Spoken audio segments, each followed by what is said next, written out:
kung minsan sa napakasimpleng bagay lang nagsisimula.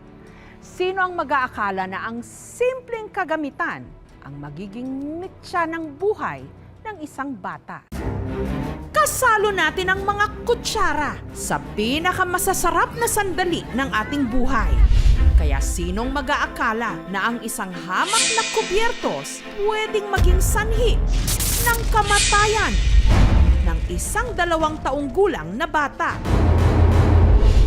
Bukod sa pangkain o pantimpla ng kape at gatas, ang kutsara ginagamit din daw ni na Eloisa na pambukas sa sira nilang pinto.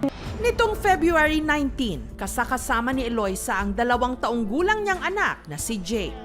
Pero makalipas ang ilang minuto, dito na nila napansin na ang kutsarang ipinambubukas ng kanilang pinto nakasaksak na sa extension wire. Si Jake agad nilang isinugod sa ospital. Pero matapos ang ilang minuto, si Jake tuluyan ng binawian ng buhay.